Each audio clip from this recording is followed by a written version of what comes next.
In this video, we will be covering some other important Excel tools for analyzing financial data. The information that we're covering in this section cannot be found in our textbook.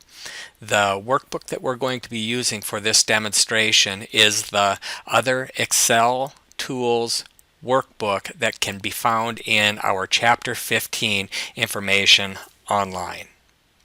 Okay, the workbook that we have, notice that it's set up. The first tab contains some pricing information. It's the price of every product that a company has to offer. So product number 1A1 has a price of $79.79 or 97 cents, and so on and so forth. Notice that tab number 2 has the product number as well and the cost of each number to the company that is selling it. And then notice that worksheet number 3 has the quantity of each item that happens to have been sold. And so the analysis of these three workbooks only makes sense that if we have the sales for every item minus the cost of goods sold, or the cost of every item, would leave us with, and then multiply each one by the quantity that is sold, is going to give us the gross profit for each item. Okay, so that just is a chain of logic. So oftentimes the way this information is downloaded from an accounting system is going to show exactly the information that we have here. So you would think that if we simply took the price and then took the cost of goods sold and copied it, and copy that into the price, simply copy and paste, and then the quantity of sales, once again, copy and paste. Now we have the price minus, or multiplied by, minus the sales price multiplied by the quantity sold. We'll very quickly be able to perform our analysis. But notice that in the quantity sales we have a problem. Notice that in the accounting system that this comes from, it's actually made up data, but notice that product 1A8 jumps to 1A10. Looks like there was no sales for product 1A9. Well, the problem is over here that if there's a significant number of products that didn't have sales, we can't aggregate the data simply with a copy and paste because we have line items that happen to be missing. And so the way to handle that is, in our analysis, we're going to use what's called the VLOOKUP command to populate the cost of goods sold and the sales columns. And notice here that I have the commands already copied in. I'm going to go ahead and delete those out and demonstrate how to do this. So for the cost of goods sold, I'm going to click on the insert function. And notice here that the VLOOKUP, or you can just type in VLOOKUP and enter 2 times. I'm just going to double click on VLOOKUP. Now the value that I want to look up is, I want to look up the product number. And the table that I want to look up the product number on is the cost of goods sold. So I'm going to click on to the cost of goods sold, and I'm going to highlight all of the table information. Now notice that I just highlighted some of it. I'm going to scroll down and then click on the shift and click on the last item within our data set, and notice that it completed A3 through cell B102.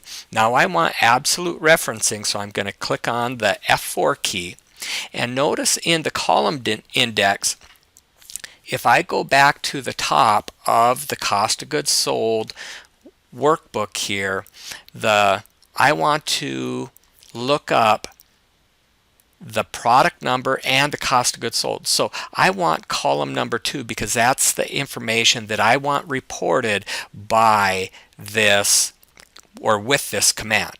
So I'm going to say column number 2 because it was column number 2 in the workbook that I looked up in my table array. So I'm just going to, once again, column 2. And then finally, in the lookup range, I'm going to type in false. And generally speaking, you'll almost always enter in false for this item. And there we have it. The cost of goods sold is $47.98. I'm going to click back over here just to double check that. And indeed, it's looking up the right cost of goods sold for that product number. Now that I have the $47.98, I can very easily calculate the gross profit by taking the price for the item minus the cost of goods sold for that item to get the gross product, or excuse me, the gross profit for each one of those items.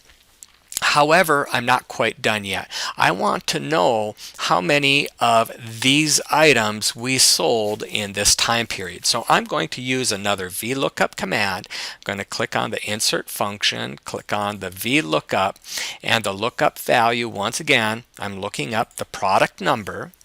The table array, in this case, I want to look up the quantity sales. So I'm going to click on the quantity sales and select all of the information.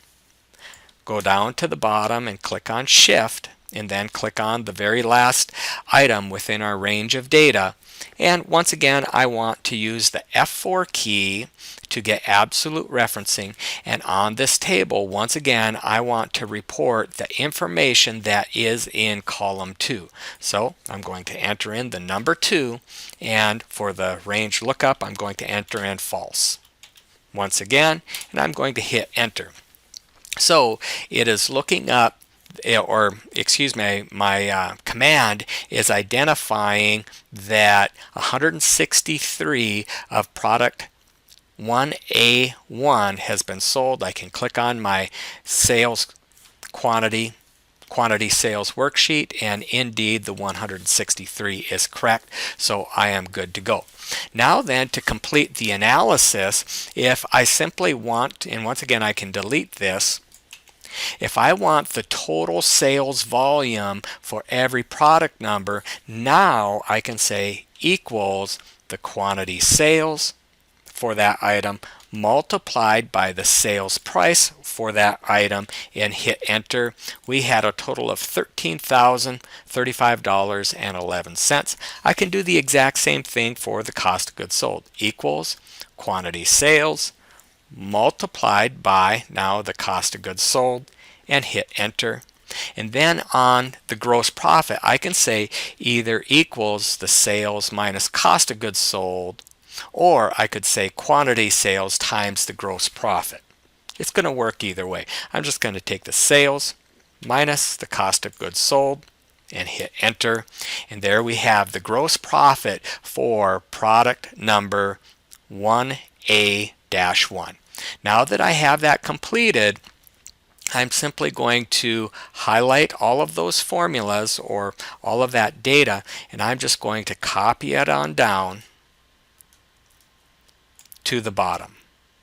Okay, now notice that the items, the product numbers that we had no sales, quantity sales for, are identified with an NA. So we can see that product 1A-9, and if I go over to the quantity sales, there was no sale for any 1A-9s, and so on and so forth. So if I don't want these NAs to show up, what I can do is I'm simply going to highlight across the top.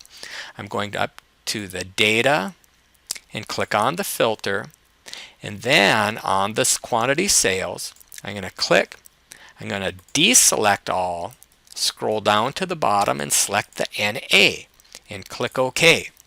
Now I'm simply going to highlight all of those. I'm going to enter in 0, and before I hit, I'm going to type in 0, and before I hit enter, if I do a control enter, it changes all of those at with one keystroke. Okay, and so now I can go back to select all and click OK, and the items that had 0 sales have now been changed to 0, and the dollar amounts coming through show up as 0. Okay, so if I scroll all the way down to the bottom, if I want to do a to total up a worksheet, or if I want some totals at the bottom of sales, cost of goods sales, and gross profit, if I go back to my home tab, if I click on the auto sum, notice that Excel is pretty smart. It's taking me all the way up to G10, and click OK. Hit enter, and there are my sales, cost of goods sold, and gross profit. However, now let's say I want to do just a little bit of analysis here. Let's say that I want to find my top 25 most profitable products. Notice if I go down to the bottom, we had $2.3 million worth of sales. So if I go back up here, and if I click on the filter, click on number filters, and let's click on the top 10, and let's say the top 25, and click OK. And here are the top 25 items that as rated by our gross profit. Okay. However, notice that our total didn't change. Down here, the total is still summing all of the hidden information in here.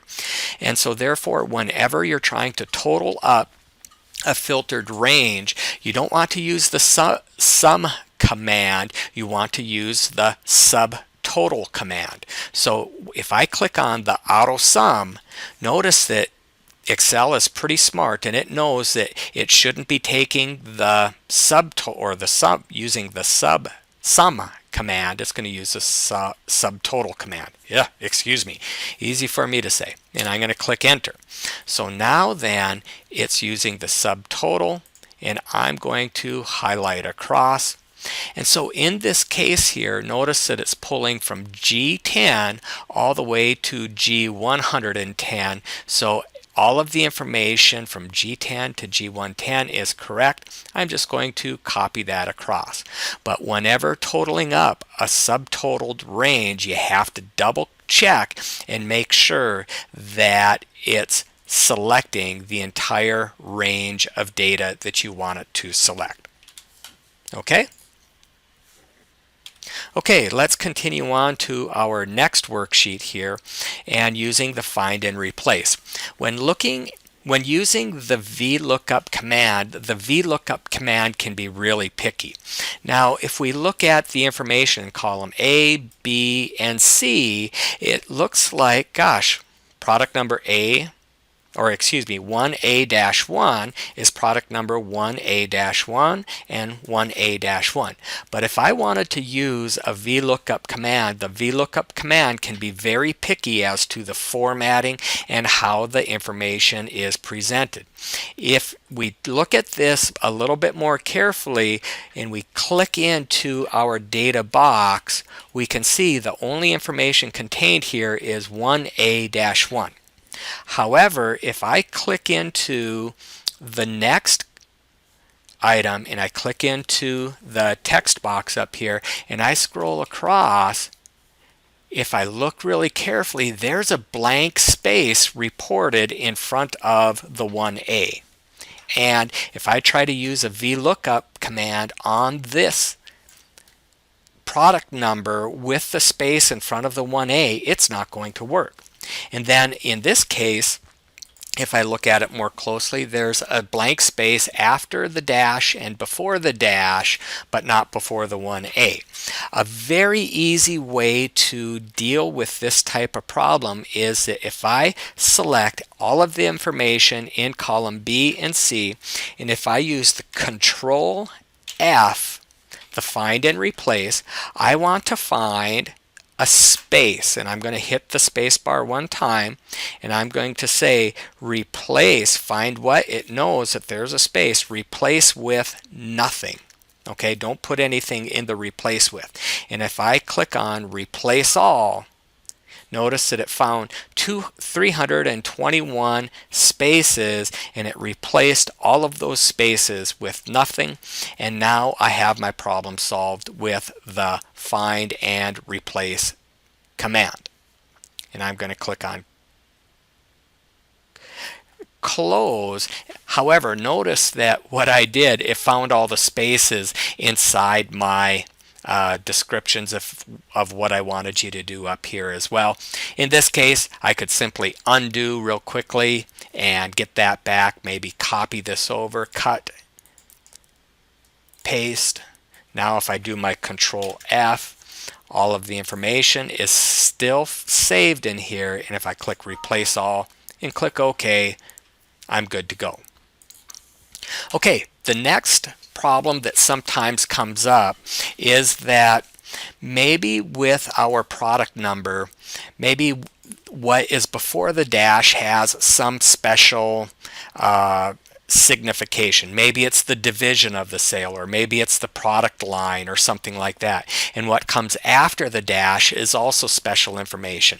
And so sometimes you want to separate out the information within a cell, but it's going to be difficult to do that manually. So a good command to use in this situation is what's called the text to column command. So if first thing I want to do is highlight all of the information that I want to separate out.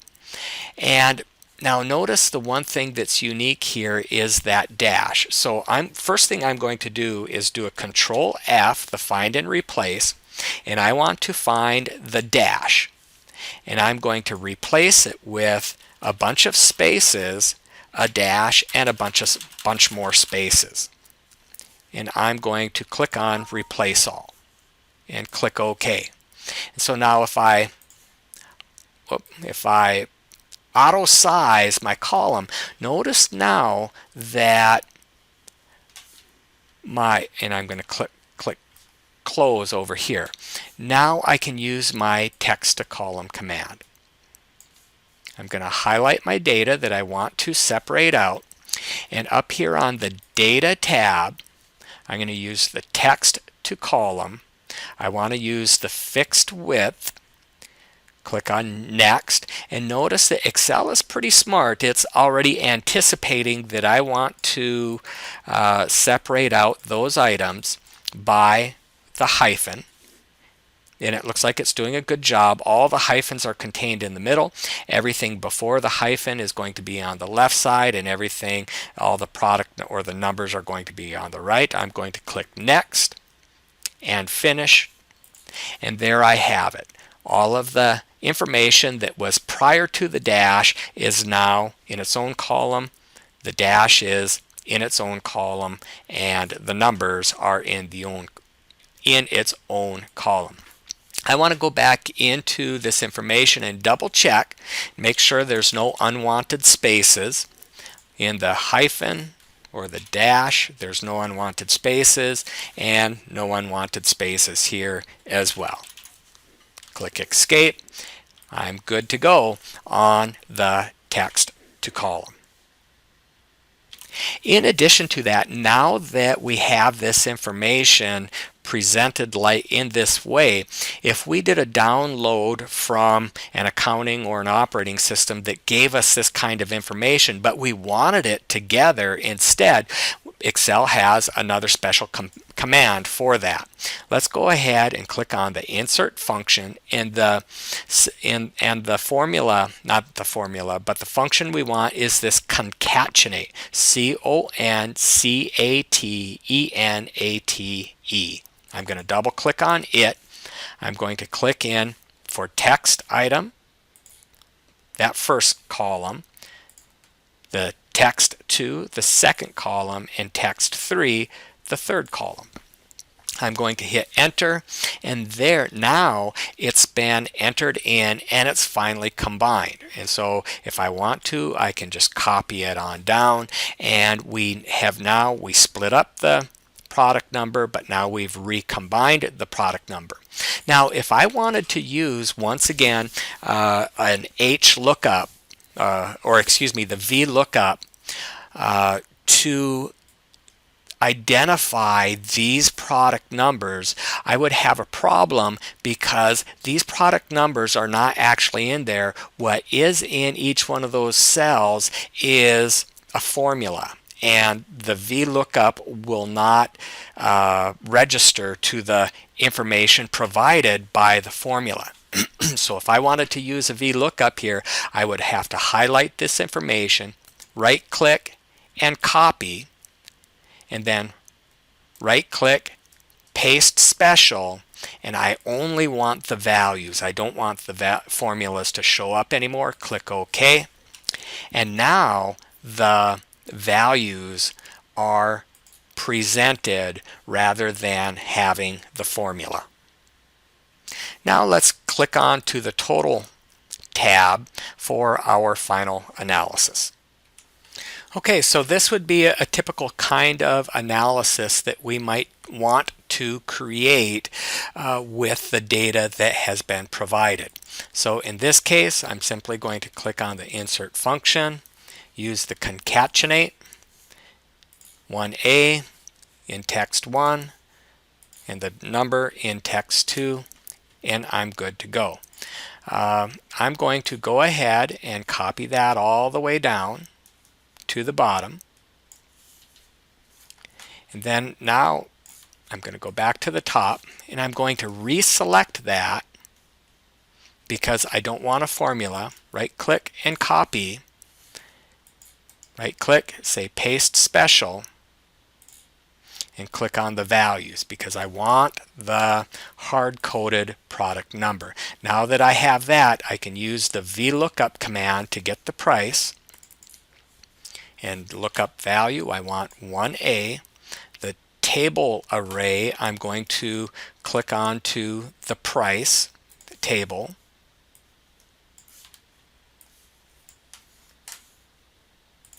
And I want to report what is in column 2.